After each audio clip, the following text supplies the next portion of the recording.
One photo, one night. And a career that took a decade to build was gone in the time it took a camera shutter to click. This is the story of a mugshot that should have destroyed one of Hollywood's biggest stars, and the part of it almost nobody talks about. Most people who remember this story only remember the joke, the late-night punchlines, the awkward apology, the headline that turned into a meme before memes even existed. But that's not actually what ended things for him. The real damage happened somewhere far quieter than where the photo was taken, in a phone call, weeks later, that almost nobody's ever heard about. We'll get to that.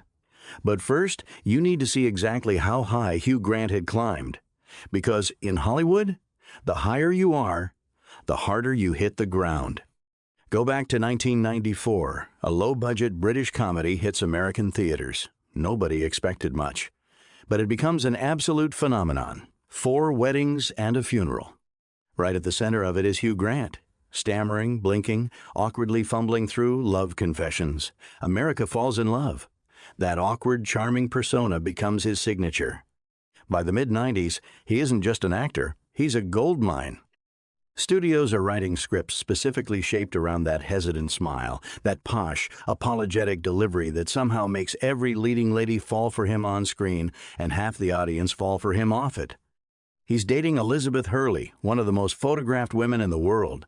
He's doing press tours where journalists don't ask him questions so much as just wait for him to be charming at them.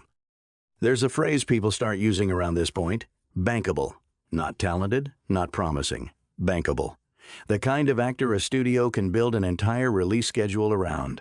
Summer 1995. Hugh Grant is at the absolute peak. His massive Hollywood debut, 9 Months, is releasing in just a few days.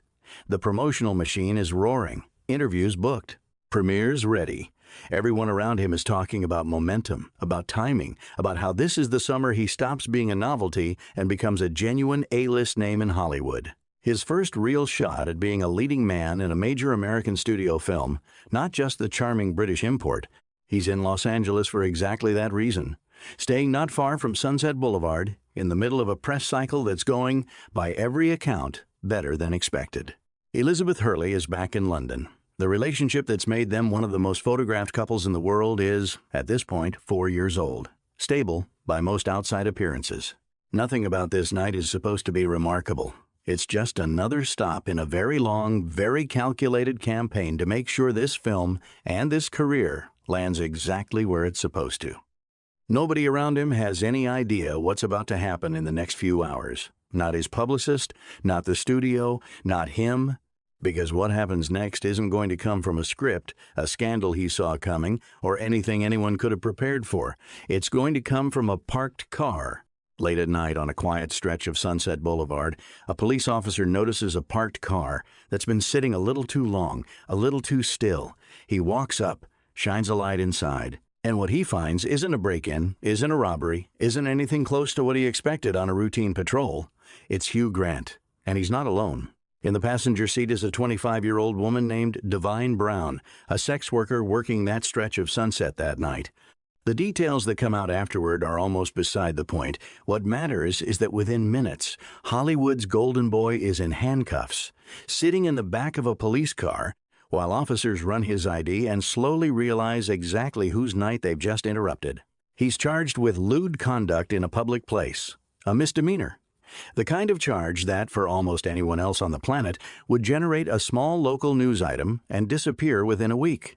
For Hugh Grant, a week away from the biggest American release of his career, it doesn't disappear. It barely even gets to slow down before it becomes something else entirely. Because the arrest itself only lasted one night. What happened over the next 48 hours is the part nobody could have scripted, and the part that actually decided whether his career survived this. By the next morning, his mugshot hits the world. It's everywhere. Every major news outlet in America picks it up within hours. Talk show hosts who'd normally wait days to build a joke around something this big don't even wait until that night's taping. It's already in monologues, already in headlines, already turned into the kind of punchline that doesn't need explaining. Let me start with question number 1. What the hell were you thinking?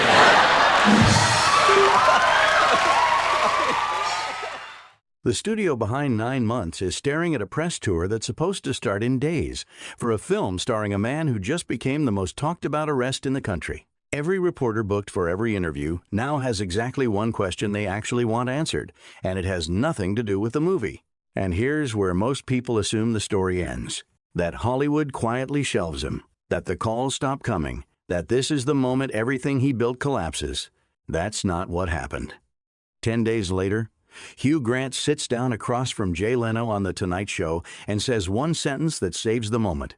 "I think you know in life what's a good thing to do and what's a bad thing. I did a bad thing, and there you have it. No excuses, no spin. And somehow, that's enough. The scandal stops being a career ender.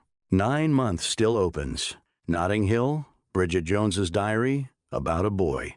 They all still happen. If the story ended there, it wouldn't be much of a story at all. But here's the part almost nobody connects back to that night on Sunset Boulevard. The career that did die wasn't the one people expected. Years later, Hugh Grant admitted something that completely changes the way this story looks. Talking about the romantic comedies that made him rich, he bluntly admitted, "I never felt comfortable really doing them. I prefer more of a mask. I want to be someone else." He wanted to be more than the awkward romantic lead who made him famous. He hated the box Hollywood was putting him in. And right after the scandal, he tried to force a brutal pivot.